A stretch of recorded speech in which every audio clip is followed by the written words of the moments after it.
Good morning, church. It's so good to see everyone here.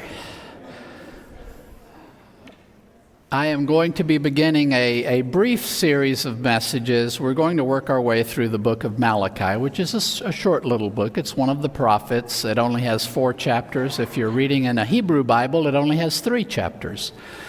Because the verses we put into chapter 4, they just add to the end of chapter 3 in the Hebrew Bible. But short little book. It'll take us through mid-March.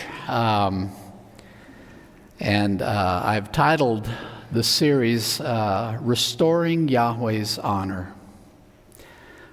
And today I'll kind of lay the groundwork and hopefully give us a good understanding of the situation in which this prophecy was given so we can understand its words a little bit better.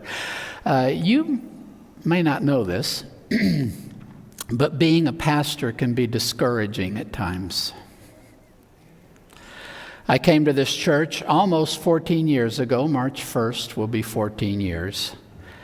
I came with a call to lead a largely monocultural congregation to reach out to a decidedly multicultural city. We started out with great enthusiasm, but from the beginning there have been detractors. There were people who left the Sunday I came. Through the years, I've lost count of how many people have left us to go where the children's program was more what they were looking for, where the music was more to their liking, where the pastor was less annoying. They've gone. I've stayed here week after week along with you guys. Some of you here have been with me the whole ride. Many of you have come along the way. God's brought in a lot of new people, but as inflation happens, as expenses continue to rise, our giving continues to drop. A lot of the new people God has brought in don't have the kind of income that some of the people who left had. And there can be days when it might seem like God's forgotten us. Like all the effort, all the persistence has made no difference in the end. That's certainly how the people of Israel felt when Malachi wrote his prophecy. So if you've faced discouragement, please come with me and let's see what God has to say to discouraged people through Malachi. I have titled today's message, God's Faithful Love Unrecognized. And my wife complains that my titles don't roll off the tongue, but I'm trying to make the titles of the messages identify the problem that the prophet is addressing in the passage. And here's the problem we're addressing in today's passage. God has been loving the people who are reading this prophecy faithfully, but they don't see it. They don't recognize it. That's the subject of today's verses. That's how we open the prophecy of Malachi. Verse 1, Oracle of the word of Yahweh to Israel through Malachi. I have loved you, says Yahweh. But you say, how have you loved us? Malachi's prophecy is laid out in this unique pattern. I don't think any of the other prophets quite does it this way. Some people describe these as disputations, where God will say something and then there is a voiced response from the people that kind of denies the affirmation God has made. And then what follows is this unraveling of these two conflicting points of view on an issue. So there are 6 of these disputations in the prophecy of Malachi, and this is the first. And the first opens with the big theme that underlies the whole book. God loves his people. That's the whole reason he even sends prophets. That's the whole reason he says anything to begin with, is that he loves. But the response is how? I don't see it. And it might help us to understand this prophecy if we understand the situation in which it was written. Let's go back about 80 years before Malachi to the return from the exile. You know, the people of Israel had been unfaithful for centuries, and finally God stopped protecting. And first, the northern kingdom fell to Assyria, and about 100 years later, the southern kingdom of Judah falls to Babylon. And Babylon comes in, conquers, destroys everything, kills a lot of people, tears down every building, the temple, every building that has any significance, destroys the wall that's protected the city, carries off almost everybody into exile, and the few that remain end up fleeing to Egypt, so that the land of Israel is left uninhabited and desolate for about 40 years, 40 some odd years. It's 70 years from the moment Jeremiah prophesies until the Babylonians are taken over by the Persians, and the king Cyrus of Persia makes this grand edict for all those exiles who want to return and rebuild the temple of Yahweh in Jerusalem. So in 536 BC, we're about 80 years before the time of Malachi. In 536 BC, there's the first wave of exiles that comes, and they're led by a descendant of David, Zerubbabel. And Zerubbabel is a descendant of David and is established as governor, and he, along with the high priest Joshua, a Levite, they're kind of the two main leaders in the reconstruction effort.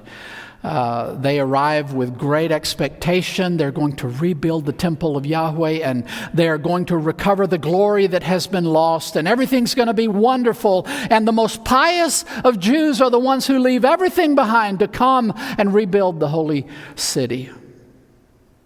But almost immediately they face fierce opposition from neighbors in the north and Samaria. And actually, the people who are opposing them are the governors over the whole region under Persia. And Samaria is the seat of government for that whole region. And they are able to work and convince the people, the kings in Persia, in Babylon, to halt the work on the temple. So they stop building the temple. It's not completed. That's when the prophets Haggai and Zechariah prophesy. That's about the year 520, about 16 years after they had first come back. And they say, guys, get back up. Let's rebuild the temple. And they make great promises. Look, God has a descendant of David governing, and there's the priest. The high priest is ready to lead, and God is going to restore the glory that has been lost, and the nations will come to you and be blessed by you. So they very enthusiastically renew the work on the temple, and they complete building the temple in about 516 BC. They finish building the temple. They didn't quite have the resources that Solomon had. When they finished rebuilding the temple, there were a few old folks there who had lived long enough that they remembered the old temple of Solomon before it was destroyed. And they wept at seeing the new temple because it wasn't the same. It wasn't nearly as glorious. It wasn't nearly as beautiful. Then they finally start worshiping in the temple, but the expected wealth and prominence never happened. Instead came famine and taxation, and that fierce opposition from neighbors continued. How can we date Malachi? How do we know when he wrote? Well, there are a couple of things that help us. He uses a term for governor, pecha, which is a technical term only used by the Persians. So we know it had to be at least during the Persian, not the Babylonian period. But another thing that narrows it down even further is that Malachi assumes the temple has been built. In chapter 1, verse 10, he says, I wish somebody would shut the doors and you would stop lighting the altar, which assumes that the doors of the temple are finished, the temple is able to open its doors, and that the altar is being lit to offer sacrifices. So it seems obvious Malachi is writing after the temple has been completed in 516 BC. There's another possible indicator. He never mentions Ezra and Nehemiah. These two very prominent figures, tremendously important leaders after the return from the exile, are are not mentioned at all, not referenced at all in Malachi's prophecy, which might indicate that he prophesied before their arrival. But the problems he's addressing in his prophecy are almost identical to the ones Nehemiah faces. They're not tithing. They're intermarrying with non-Jewish and pagan people in their religion, and these problems are very similar. So likely, Malachi is prophesying very close to the time of Nehemiah and Ezra, but probably just before they arrive, and that might be why he doesn't mention them. So Ezra arrived in 455 BC, leading a group of exiles, and then Nehemiah came back in 445 BC. So probably a lot of people suggest we should think of Malachi writing maybe around 458 BC. So about 78 years after they had first returned from exile. Let's look at some of the broader history. Xerxes I was the king during the period right before Malachi. He reigned from 486 to 465, and under his rule, it was very different than under Cyrus. Cyrus, who was trying to get everybody to go back home and rebuild their temples and strengthen the Persian Empire that way. Xerxes actually destroyed a bunch of temples. And the Jerusalem temple was not destroyed, but the funding that they had been sending previously stopped. To make things worse, Judea was hit by a famine. Haggai in chapter 1, verse 6 talks about you sowed a lot, but you have harvested very little. They're hit by a famine, and then they have a national satrap tax. They have a local tax. They're just being taxed to death. After Xerxes I came Artaxerxes, and he's the guy who was in charge during the prophecy of Malachi, during the coming of Ezra and Nehemiah. He was from 465 to 424 BC. So his initial interests were to strengthen the area of Jerusalem. That's why he eventually will send back Nehemiah to rebuild the walls around the city. And he wants to retain good control of that area because he's worried about Egypt and Greece. But as things stabilize, Artaxerxes loses interest in the area of Canaan, and eventually stops sending the kind of support he would send in the beginning. Eventually, for most of the locals, the taxation burden became so great that they lost their lands to Persian overlords. So that's what's coming in the decades after Malachi's prophecy. Try to put yourself in the shoes of these returned exiles who have left everything behind on the promise that when they get back and rebuild the temple, everything's going to be glorious. The world is going to be beckoning and coming to their door and learning of Yahweh at their feet. Instead, nobody's coming. They're faced with enemies all around. The Persians are taxing them to death, and it's just not what they had hoped for. So eventually cynicism sets in and disillusionment, and people are beat down and disheartened. This is the setting in which God shows up, and Malachi says, I have a word of Yahweh to share with you. And how he opens his prophecy, I have loved you, says Yahweh. And I can see how the people listening to this might say, really, how? So here's the answer. Finishing verse 2. Is not Esau a brother to Jacob, declares Yahweh? Yet I have loved Jacob, and Esau I have hated. I have made his mountains a wasteland, and have given his inheritance to wild jackals. The first thing God tells them is, I want you to take stock of the current situation you find yourself in. What is going on right now? And he begins by, let's look at what led us here. Let's go back to your ancestor Jacob. The whole people of Israel come from Jacob, whose other name was Israel. Wasn't he twin brother to a guy named Esau? And this verse that I have loved Jacob, Esau I have hated, Paul quotes it in Romans 9, verse 10. And in that passage, he's talking about God's choosing of Israel and how he's rejecting so many who have rejected God's Messiah in Jesus. And is God unjust? Has he failed his covenant? All these questions. And what Paul traces is, well, he looks at how God chose Isaac and not Ishmael. And you can see the legitimacy with Abraham's two main first sons. He had 6 more after that. But the firstborn was Ishmael. But God did not choose to continue working through Ishmael after Abraham. You might say, well, it's because he didn't have the credentials necessary. He was not the son of Abraham's wife, Sarah. He was the son of his concubine, and that puts him on a different level than the son he eventually had with his wife, Sarah, of many years. That son was Isaac.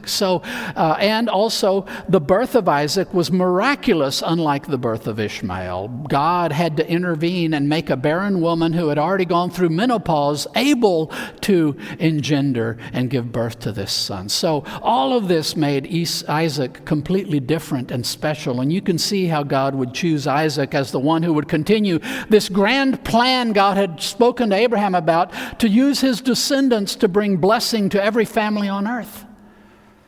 But when we get to Isaac's children, it's not that easy to understand why one was chosen and not the other, because there aren't those differences. They were actually twins. In fact, Paul is so indelicate in Romans 9 as to say that they were the product of one koitain, one bedding. That's the word from which we get coitus. It's the euphemism they used in the Greek world to speak of one union, one act of union. And from that one single act of union between Rebekah and Isaac were born these 2 twins. So in terms of genetic credentialing, they're indistinguishable. There is only one thing you might point to that would distinguish the 2. Esau was born first. That's it. That's the only difference in terms of credentialing. In fact, as they grew, Esau turned up to be a manly man, a man's man. He was a hairy guy from the moment he was born. In fact, they called him something based on how hairy he was when he was born. And man, he was a hunter, and his dad was so proud of him. He was just the kid you wanted to have. And he envisioned this son being the leader of the family clan, the one who would inherit the spiritual blessings of Abraham. Esau was set to hand it all off to Isaac was set to hand everything off to Esau, but it ends up that Esau was not the one who received his blessing, not the one God chose to continue working through. It was Jacob, the mama's boy, the one who preferred to hang around the tents than go out in the field and hunt.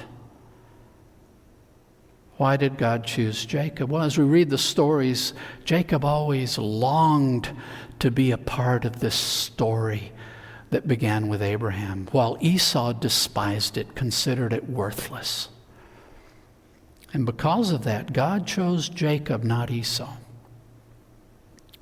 And he chose to use and work through Jacob. And here when he says, I have loved Jacob and Esau I have hated, I think we need to understand this not in terms of affection, but in terms of choosing, in terms of divine purposes. God chose Jacob while he discarded or rejected Esau.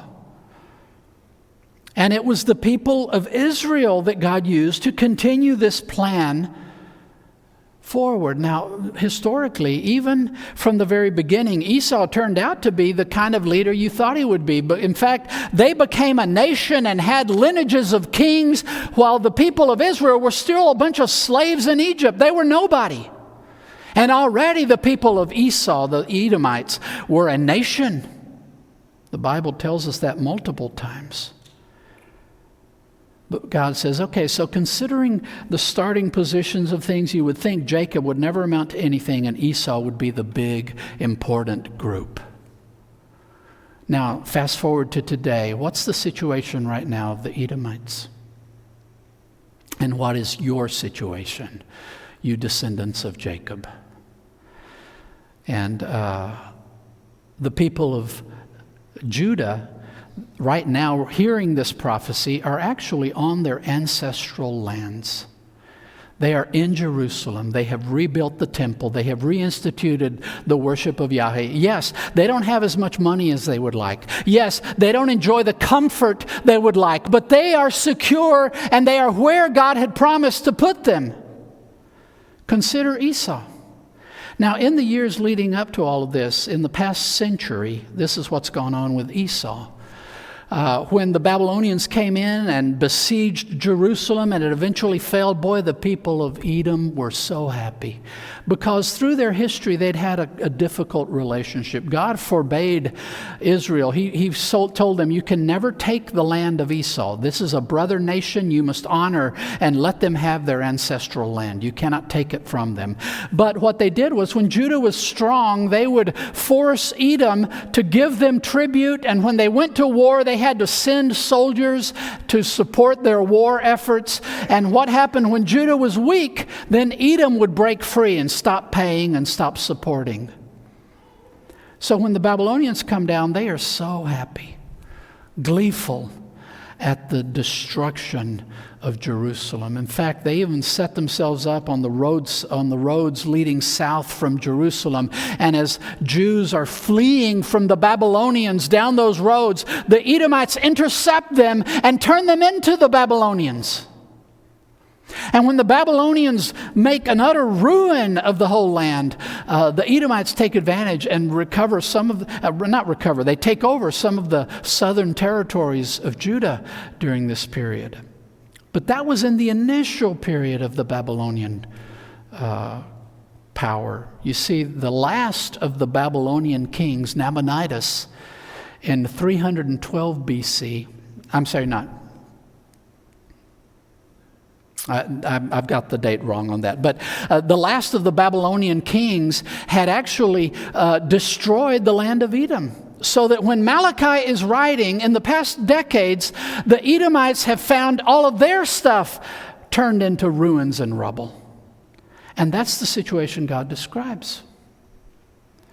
He says, I have made his mountains a wasteland. The area south of there is very mountainous.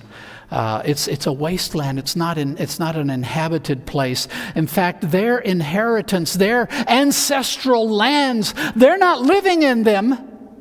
They are now inhabited by wild jackals.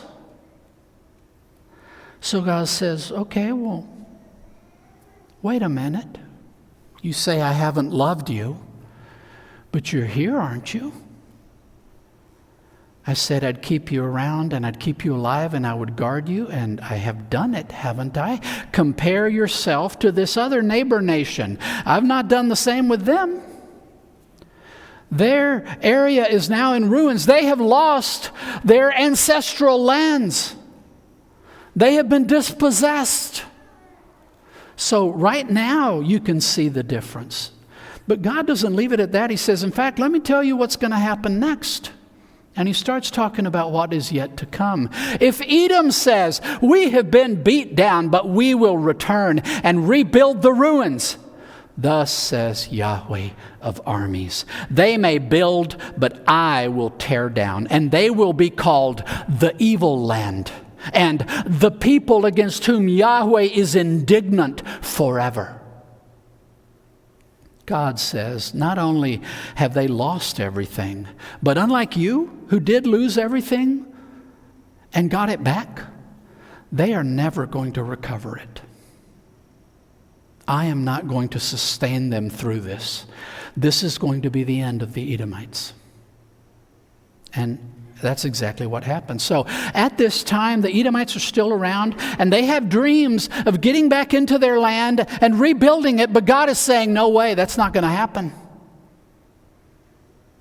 They are going to be erased from the story of human history. Do you know anything today about the people of Edom? What about the people of Israel? Do you know anything today about the people of Israel? I'm not going to say that they have had an easy history, but are they gone? Has God abandoned?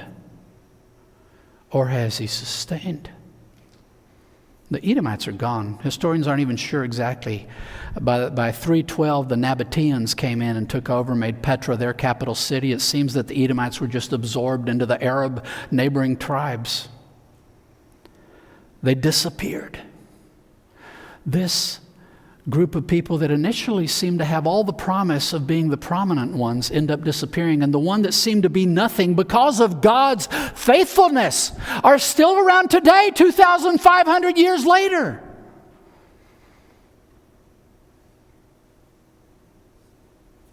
In this verse, we have the first occurrence of the most significant term in Malachi's prophecy, Yahweh of armies.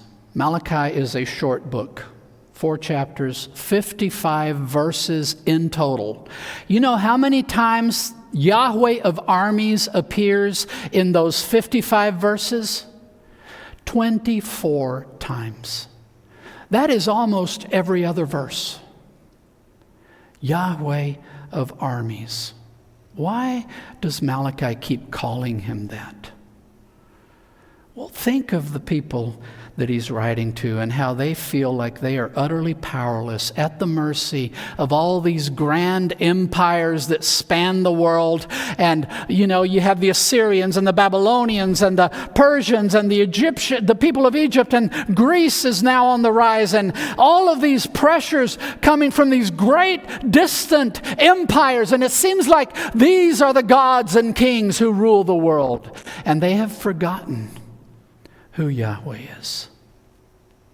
And they have forgotten that Yahweh is the one who commandeers, who commands all the armies of the earth. It's a constant thing repeated throughout the Bible that every war, the outcome of every battle is God's. We fight our battles, we do our things, we strategize and we plan and we do things, but make no mistake about it, the progress of human history is orchestrated by God Almighty, not by us. And nations rise and fall as God ordains. Because God is the God in control of every army, of every, commanding every effort made anywhere on earth. He is the author of human history. We need to remember that because sometimes we focus in so narrowly on the little area right around me. And the closer I look and the more I narrow my focus to my immediate surrounding, the less aware I am of the God who governs the universe and what He's doing.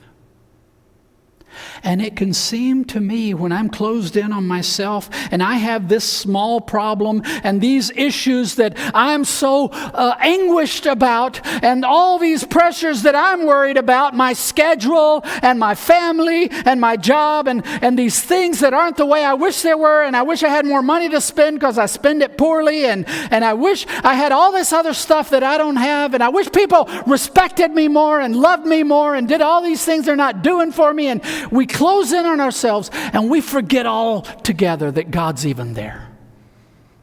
And we forget that Yahweh commands the universe. That He's not some personal attendant, some butler, some gopher for me, but that He is orchestrating all of human history for His glory and purposes. The whole book of Malachi is a reminder that this is the God we serve, Yahweh of armies. And the world is not at the mercy of those kings who throw around their weight and who brag about all they're doing. They are not the ones in control of the world. The world is not in the hands of Putin and Trump and all the presidents and dignitaries and all the people who say they run the world. They are not the ones who run the world.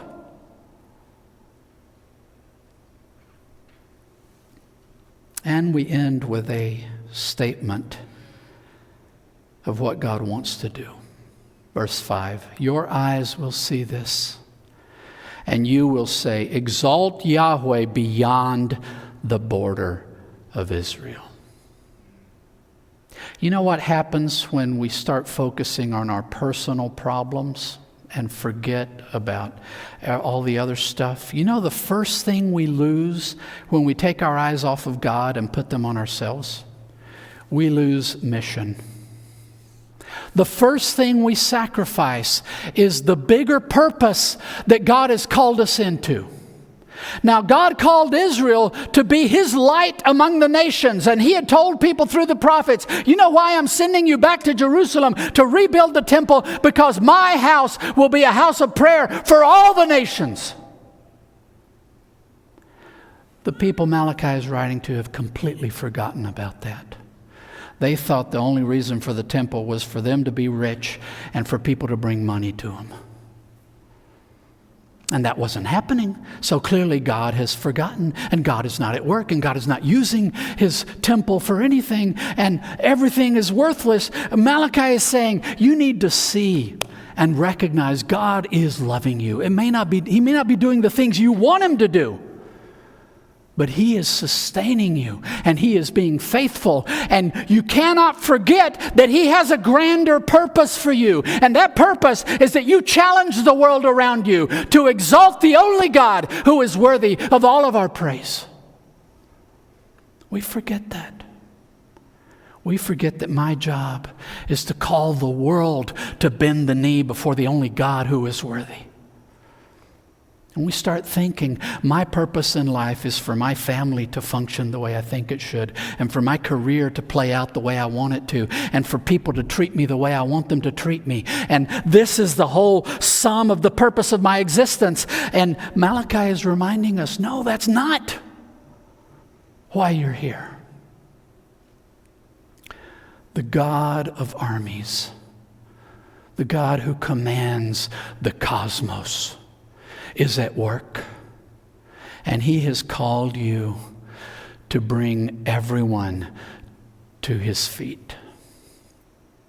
So you will recover your purpose, and you will once more start saying, let's exalt Yahweh, and we will issue the imperative, exalt Yahweh, not just us, beyond our borders.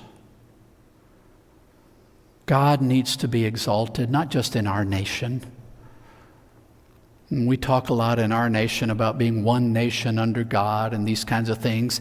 Don't forget that we're just one of the nations that needs to fall before Christ.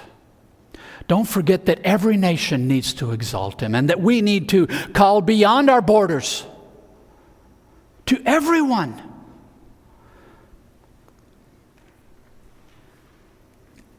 Let's face it.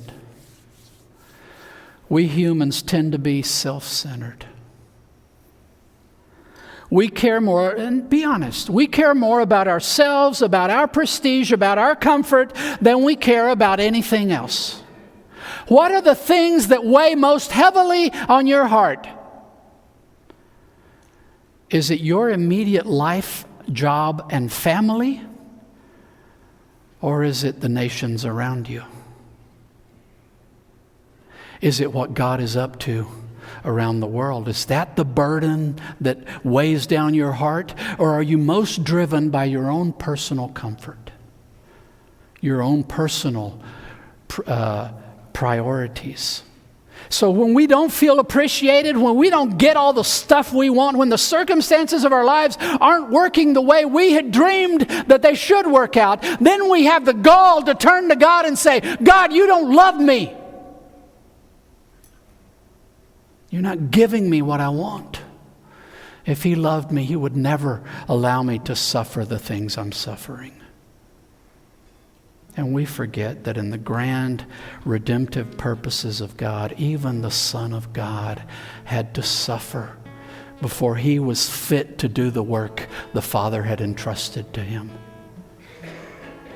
And if God the Father made the Son go to the cross so that He could become the perfect author of salvation, you think He's not going to let us go through some hardship?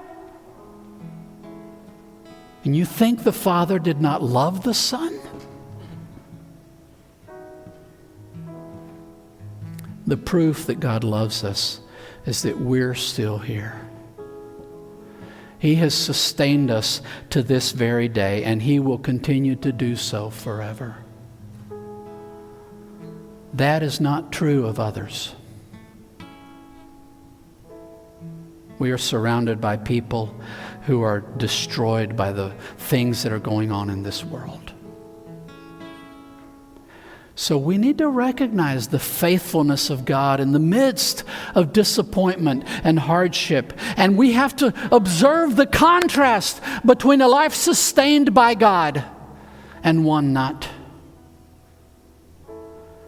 We have to regain the focus that we are meant to have as the people of God. Our task is not to be pampered by God. Our task is to challenge the whole world to exalt God as the rightful King of the universe. We're going to sing a song now. This is our time in worship where we have an opportunity to respond to God. God speaks to us in His Word, and He wants to hear back. So we always include in our worship a time where the altar is open. You please feel free to come forward, kneel, and speak to God and respond to Him based on what He's been telling you this morning in His Word. If you need somebody to pray for you, I'll be over here to the side. Come, take my hand, share with me briefly, and I'll be happy to pray for you. Whatever God has put on your heart, this is your time to respond. Let's all stand. Please come while we sing.